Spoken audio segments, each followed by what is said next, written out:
This is actually one of the most popular stories Upworthy has ever done.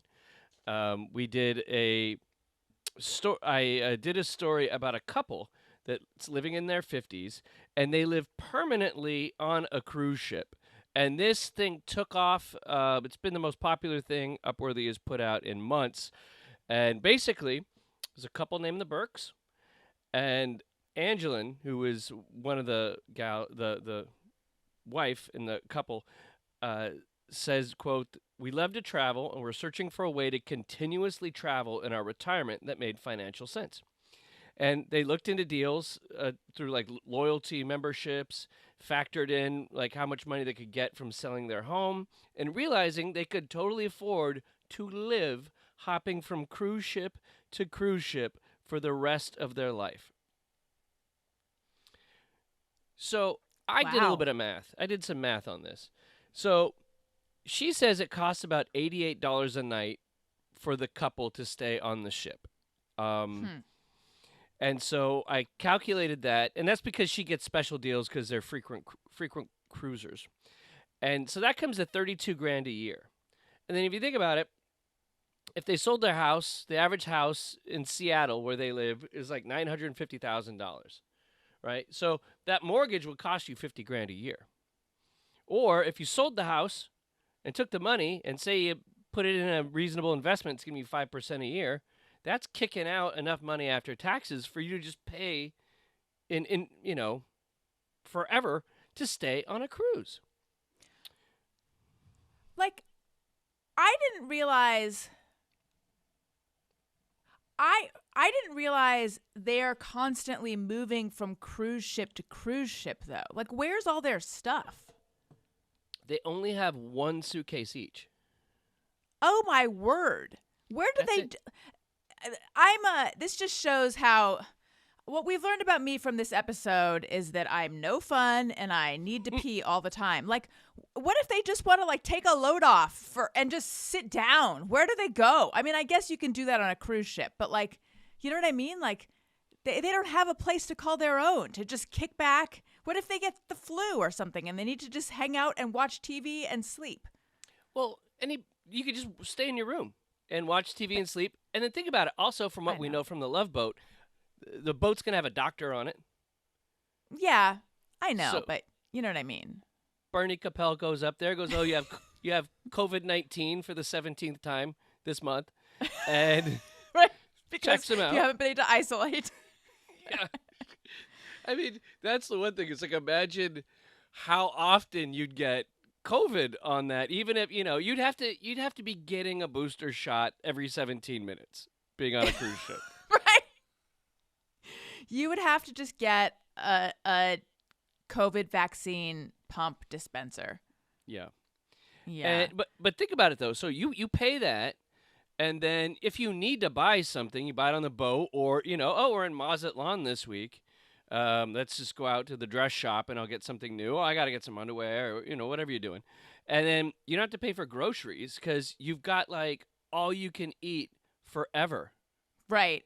Like- Yeah. Food-wise, you're set. You've got buffets as far as the eye can see. And just think about, most of your expenses are just completely covered. Alison, have you ever been on a cruise? I never have. Have you? No, I don't think so. But I think I'm inching Wait towards... a minute. I'm sorry. Let's replay that. Alison, have you ever been on a cruise? No, I haven't. Have you? No, I don't think so. Wouldn't you know if you have? What do you mean? I said, have you ever been on a cruise? And you said, no, I don't think so. I'm looking for something more definitive. I have not been on a cruise, Okay, thank you. but I am... I don't know. Like, man, that Todd, he's really dumb. He's like, I don't know. Could have been. I am getting towards the age where a cruise sounds like a good idea. I think the COVID thing kind of pushed back that a little bit, but I don't know of anybody who was in their 20s that was like, we should go on a cruise. But Right. as you get older, I think once 50 hits, you're just like, oh my God, I can't wait to get back on the big boat, you know? Mm. Okay, so here's the thing. I get seasick, so a cruise does not sound fun to me. Even though I've been told, like, oh, in fact, my friggin' dad told me, no, the thing about big boats is you don't get seasick on big boats. So we went on this 100-car ferry. When I was 12, I drove across the country with my family. It was a very memorable, and most of it not positive, trip. It was a very long, very educational, trying trip in a lot of ways. And I couldn't even fathom a 100-car ferry. Like, that's so big. And I got wildly seasick on this. So I think he's full of, or I'm very sensitive. It's gotten to the point where I watch a television show where characters are on a boat and I watch it and I'm like, I feel vaguely nauseated and I would never even want to be on the boat that these characters are on. So a cruise would not be for me. But our friend Lauren has been wanting, she was supposed to go on a Disney cruise. Yeah. And then she writes a podcast. I haven't personally talked to her about this, but she writes this podcast, a newsletter about podcasts. And she had been counting down the days that she was going to go on this Disney cruise. And then she had a guest writer writing the newsletter for her who mentioned that her mom, who she was going to go on the cruise with, got COVID, so they weren't able to go. And I haven't had a chance to check in with her, but she must be so disappointed because she was like looking so forward to this cruise. Why didn't she just go? I don't know. We got to find out. You could go alone. You can make friends. She's friendly. She's cool. She's very friendly. We need to find out. I know plenty of people who love cruises. I just don't think I'm the cruising sort. Although I do love Below Deck, the show about charter cruises. It's a reality show. Oh, okay. Charter ships. They're not cruises. I mean, they're like private charter boats. But the idea of being itinerant like that, the idea of not having a home base and just going from like one boat to the next terrifies me. I have a dog. I have so much crap. I just can't imagine it. Where would I pee? You know? Well, you have the ocean, but as they say, but without one nest, a bird can call the world his home or her home. Do they say that? They said, I think it's in Fight Club. Okay. But so I made a list of pros and cons to living out my life with my wife on multiple cruise ships. Oh, let's hear it. Just cruising our way to death, you know? And the pro was all you can eat forever. You know, but a big part of my day, though, is cooking, and I enjoy cooking, so I guess that would be a con. But just imagine you got like the 4 restaurants on the cruise ship. You know, you got like Mexican land, and then you got like a Italian place, and you probably got like a 50s burger joint that's like themed, you know? Yeah. And you just go in between those every day, and I could get with that. You get so tired of that, honestly. Really? Well, no, because then I'm on another boat. You're like, oh, I remember that one. That one has the pickup sticks. That one's got the Chinese food on it. Great. Well, I can't wait for the Chinese food on the Princess Cruise or the Princess Encounter or whatever they call it. Right. And I was thinking, like, the amount of drama in your life would be pretty small because you don't have, like, work troubles to worry about. I mean, it's anybody retired. You're not you're not driving around in traffic.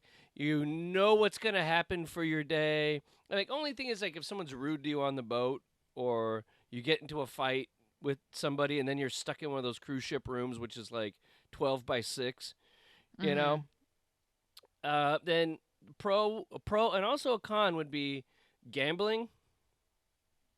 Right. Because you're on you're living in a casino. A plus, I was looking at Princess Cruises and they have shuffleboard. That's pretty fun. I mean, you get really good at it after a while. You could hustle people on the boat. There's a book club.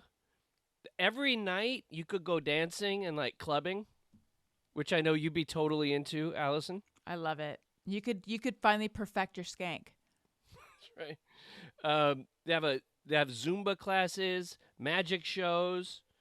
All that sounds good. And then I was thinking like the cons would be having to be around a lot of people constantly.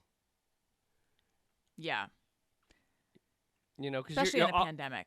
Yeah, it's like living in a shopping mall. Mm-hmm. And then also having the I live on cruise ships conversation, which I'm sure the first 100 times is great. You're sitting there and you're in the hot tub and, oh, yeah, where are you from? Oh, we're from Poughkeepsie. And it's like, oh, where are you from? Nowhere. Right. Arr, the seven Eventually, seas. Eventually they would come up. You'd come up with a cover story because you'd be like, I can't do it. I can't do it again. Yeah. Or, your life starts to become like Groundhog Day, so you just kind of make up different stories every day. Because the person's going to go. You're not going to see him ever again, But that's also, I say, as a con, because what if you meet someone cool on the boat? You're like, oh, they were really nice. Oh, they're going to be gone in 3 days, Yes. Right. So transient. Another bad thing would be, and this relates to it, infidelity. I was wondering about that. Wait. Infidelity, you think that you would want to cheat? I'm not saying me personally. I'm just saying for another couple with another two set of people that aren't named Todd Perry or Sarah Perry. Right. That every other couple would fall to this temptation. Because you think about it, you're probably drinking a lot. You're hanging out in a pool. You're meeting strangers who are really happy. You've got hotel rooms everywhere. Like, you're living in, like, the Shangri-La of cheating. Probably tons of swingers on cruises. I'm sure, like, half of everybody's a swinger. That to not just fall victim to constantly being in a position where you could get it on with somebody, or maybe you just kind of are cool with it, Right.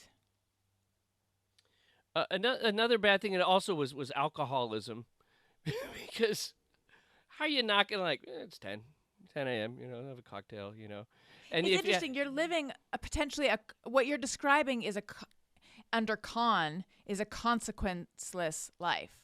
So really you can fall prey to a lot of vices. Yeah, it's like being a trust fund kid, Right. And then another bad thing was you can't have a dog. I thought about that, yeah. Yeah. Wait, but could you have like a little tiny dog? What kind of life is that for a tiny dog? Yeah, the dog never sees dry land ever. Right. Yeah, that's not so good. And then actually the worst thing I found of the cons was icebergs. Right. Yeah, I think we've decided it's not for us. Yeah. I want to maybe do it for a year though. I want to see what bad that I haven't thought about comes to be.